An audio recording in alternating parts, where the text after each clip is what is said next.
ഇന്ന് പരസ്യം ചെയ്തിട്ടുണ്ട്. എന്താ പറയുന്നത്?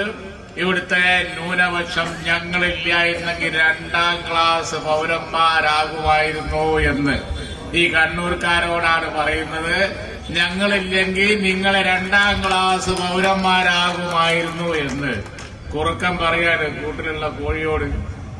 ഞാനിവിടെ ഇല്ലെങ്കിൽ എന്റെ സ്ഥിതി എന്താവും ആലോചിച്ചിട്ട് എനിക്ക് നിൽക്കാൻ വയ്യ.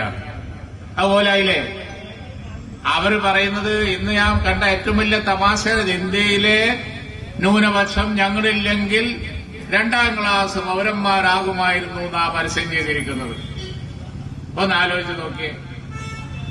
ഞാൻ പറഞ്ഞ പോലെ ഇന്ത്യൻ നാഷണൽ കോൺഗ്രസ് ഇവിടുത്തെ ന്യൂനപക്ഷങ്ങളെ എല്ലാവരെയും, ഒരു ന്യൂനപക്ഷമല്ല എല്ലാവരെയും ചേർത്ത് നിർത്തി കൊണ്ടുപോയി അവർക്ക് പ്രത്യേക സ്കീമുകള്, പദ്ധതികള്, അവരിൽ നിന്ന് ആളുകളെ വലിയ വലിയ സ്ഥാനത്തൊക്കെ കൊടുന്ന് ഇന്ത്യയുടെ മതേതരത്വം കൂട്ടിപ്പിടിച്ച് പോയ എല്ലാവരും ഒരുപോലെ കണ്ട ആ കോൺഗ്രസിനെ പറ്റൂല. ഞങ്ങള് ആണ് ഇവിടെ ഞങ്ങളെ സൗജന്യത്തിലാണ് നിങ്ങൾ ജീവിക്കുന്നത് എന്ന തരത്തിലാ പരസ്യം. വല്ലാത്തൊരു വർത്താനായി പോയി. അത് ആരോടാ പറയുന്നത്? കേരളത്തിലെ ആൾക്കാരോട്. കേരളത്തിൽ തന്നെ ആകെ അവരിഞ്ഞിപ്പോ ബാക്കിയുള്ളൂ. ഇപ്പൊ ഹയാത്തിലുള്ളത് കേരളത്തിൽ മാത്രമാണ്. ഈ തെരഞ്ഞെടുപ്പ് കഴിയുന്നതോടുകൂടി അത് UDF തൂത്തുവാരിയ പിന്നെ കേരളത്തിലും ഇല്ലാത്തവരാണ് പറയുന്നത് ഞങ്ങളെ സൗജന്യത്തിലാണ്, ഞങ്ങള് 2ാം ക്ലാസ് പൗരന്മാരായി മാറുമായിരുന്നു ഞങ്ങളില്ലായിരുന്നെങ്കിലേ. പറയുമ്പോ കേട്ടാ ചിരിക്കണ വർത്തമാനം പറയരുത് എന്നേ എനിക്ക് അവരോട് പറയാനുള്ളൂ. ഒരു കോമൺ സെൻസ് ഉള്ള കാര്യങ്ങൾ പറയണം എന്നേ പറയാനുള്ളൂ.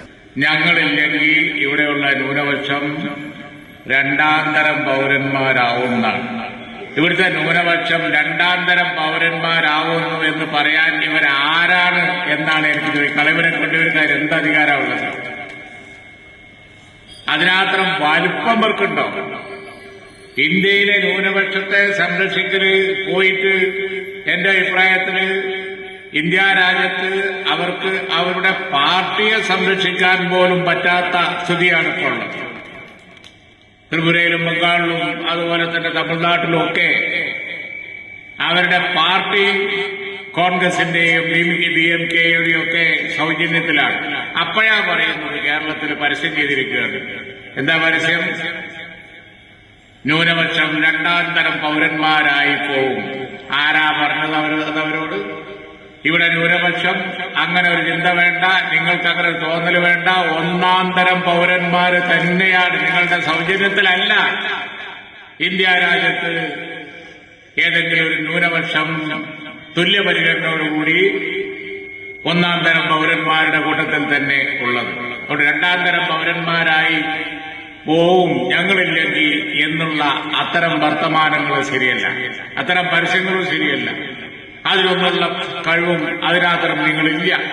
കേരളത്തിന്റെ അതിലുള്ള പശ്ചിമഘട്ടം കടന്ന നിങ്ങളെ മഷിട്ട് നോക്കിയാൽ കാണൂല. എന്നിട്ടല്ലേ നിങ്ങൾ സംരക്ഷിക്കല്.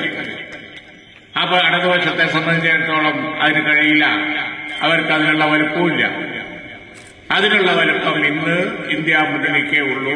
ഇന്ത്യ മുന്നണി നേതാവ് ശ്രീ രാഹുൽ ഗാന്ധി അധികാരത്തിൽ വന്നാൽ മാത്രമേ നമുക്കിവിടെ മതേതര സ്വഭാവത്തോടുകൂടി മുന്നോട്ട് പോകാൻ കഴിയൂ.